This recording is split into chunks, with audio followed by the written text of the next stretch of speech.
globally and act locally, we will feature activists involved with a variety of issues. Tonight, our guest is Pierre Labossiere, activist and co-founder of the Haiti Action Committee, HaitiSolidarity.net. Pierre is a longtime activist in the Bay Area who supports President Jean-Bertrand Aristide and his political party Lavalas. Pierre was a leader in the 1990s movement to return Aristide to Haiti following a coup d'etat backed by the U.S.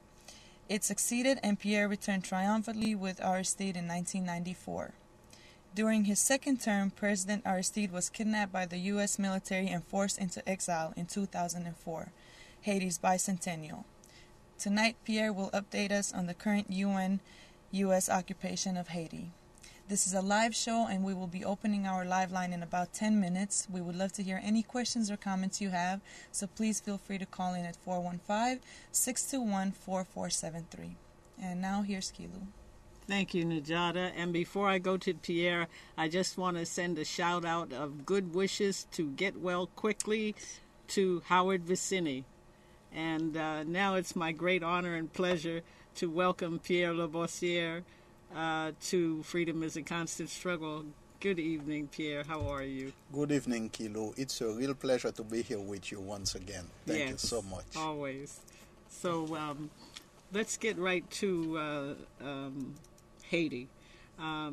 As most of many of our viewers know, Haiti was the first black republic and the first state of slavery out of which black folks literally battled their way free and kicked the butts of Napoleon's crack troops and won their independence in 1804. Fast forward to what amounted to the third coup d'etat in Haiti with the kidnapping of Jean-Bertrand Aristide, who was elected twice with landslide elections by the Haitian people, his party being Lavalas. And February 29th has recently been celebrated all over the world. Will you elaborate, please? Yes, there were about 57 events in about 50 cities worldwide on 4 continents, really demonstrating their solidarity with the people of Haiti. So these events varied from street demonstrations to teachings and to film showings, really to bring to light what the atrocities that were committed on that day 4 years ago, on February 29 of 2004. And also to highlight the current atrocities going on during this period of occupation. And so in Haiti itself, there was a massive demonstration in Port-au-Prince, and in several other cities there were street demonstrations, but other places there were actually indoor activities where people commemorated that day and took the time to reflect, showing their solidarity with the many political prisoners who are still in the jails in Haiti, and others. There's some 3,000, I believe. Well, 3,000 in one prison. That one prison, the Pénitencier National, the National Penitentiary, was built to hold only about 1,000, and it has about 3,500 prisoners. Most of those prisoners, according to various figures, 90% of whom are actually Lavalas. They belong to the party of President Aristide. And the reason that they are being kept in jail, many of them have not seen a judge, there are no charges really against them. It's because of their political beliefs and political affiliations. Right.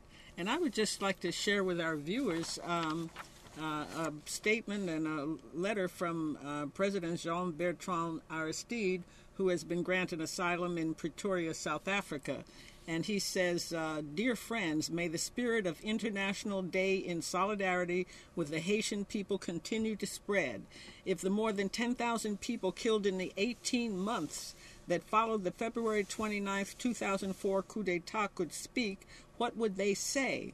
Would they join voices with the young women raped and sexually assaulted since the coup? Would they remind us that these women are estimated to constitute half the population of Haiti's shantytown? Would they unite with the voices of the 3,200 people imprisoned in a national penitentiary built to hold 1,200 prisoners, as Pierre just noted? And what of the countless others who were inhumanely abused and now clearly betrayed?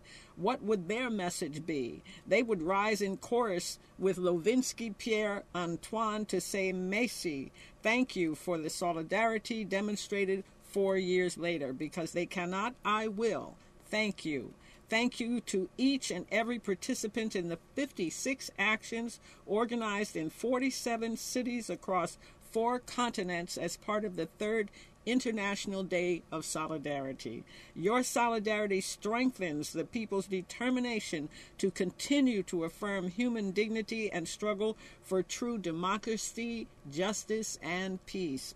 United to all our Haitian sisters and brothers who, on that same day, condemned the kidnapping of February 29, 2004, and called for our return to Haiti. Let us continue to drink from this historical stream of solidarity with grateful thanks to our mother Haiti.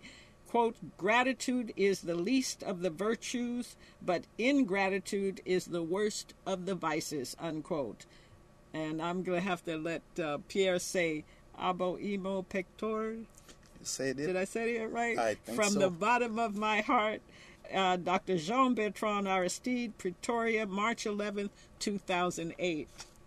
Indeed.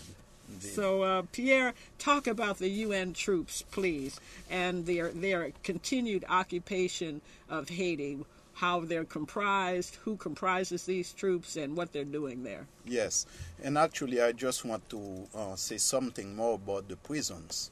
The National Penitentiary is the largest, but there are prisons spread throughout Haiti in many cities. Right. And what I've heard from people who are on the ground, families, there is an organization of the families and friends of political prisoners, is that many prisoners are being moved at different times. See, other prisons are filled also with Lavalas prisoners. So it's hard to know the exact number nationally, you see. And but the UN troops, when the kidnapping of President Aristide took place, it was carried out by the U.S. military, by U.S. military personnel, supported by Canadian and French troops. And so that was the first from February 29, 2004 until June of 2004. These were the forces there. But by June 2004, there was a contingent of troops now directly from the UN who came to Haiti to take over the occupation